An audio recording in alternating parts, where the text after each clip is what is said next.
చేసేస్తున్న plastic. దీనికి చంద్రబాబు గారిని మేము వెళ్ళి కూర్చోబెట్టి రోజు తీయలేం అధ్యక్షుడు. దీనికి దర్ ఆర్ ఎనఫ్ ఎంప్లాయ్మెంట్. దాని ఎంత చాలామంది ఎంప్లాయీస్ ఉన్నారు, ప్రజల్లో ఇది రావాలి. సో దానికి తగ్గట్టుగా ఏం చేయాలంటే ఈ సభ కొంచెం సీరియస్గా తీసుకొని దీని ఒక అవగాహన అందరికి కల్పించుకొని మనందరికీ ఒక బలమైన బాధ్యతగా తీసుకుంటే దాన్ని ఇది మనం ప్రజల్లోకి 5 కోట్ల మంది ప్రజల్లోకి తీసుకెళ్ళచ్చు అధ్యక్ష. అది మీ ద్వారా కోరుకుంటున్నాం. బట్ నేను మీకు మాట ఇస్తున్నాను అధ్యక్ష, మేము ఇప్పుడు ఈరోజు రామ్కి ఒక్కదాని గురించి చెప్పారు, మాకు 100 ఉన్నాయి అధ్యక్ష. ఇలాంటి నేను ఒక 25-50 చెప్పగలను as on today. But the purpose will be defeated. భయపెట్టడం పారిశ్రామికవేత్తల్ని, లేదంటే వాళ్ళని కూర్చోబెట్టి వాళ్ళని మన ఏమేమి జరుగుతున్నాయి వాళ్ళకి తెలియజెప్పి వాళ్ళ ద్వారా చేయించడం. ఇప్పుడు ఇదే నాకు డెల్టా పేపర్ మిల్స్ మనకి మొన్న కూడా ఉన్నాయి. ఆక్వా ఈరోజు 25,000 ఇన్ని వేల కోట్ల ఆదాయం ఆక్వా ఇస్తుంది.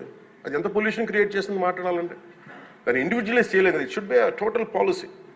అందుకని దీన్ని దృష్టిలో పెట్టుకొని మీరు దీన్ని ఈ ఒక్క ప్రశ్నతో ఈ ఒక్క పోటుతో కాకుండా విస్తృత స్థాయిలో మీరు ఒక రోజు దీని మీద చర్చించి, pollution is the future of our life. Pollution జరిగితే మనం ఎంత డబ్బులున్నా ఎంతున్నా ఆనందంగా బతకలేని పరిస్థితులు, మాస్కులు పెట్టుకోవాల్సిన పరిస్థితులు వస్తాయి భవిష్యత్తులో. అలాగే ఉన్నాయి యాజ్ ఆన్ టుడే. మీరు దీని మీద ఒక నోట్ చేయండి అధ్యక్ష. ఒక విస్తృత స్థాయి ఒక అసెంబ్లీ ఒక సభ జరగాలి దీని మీద.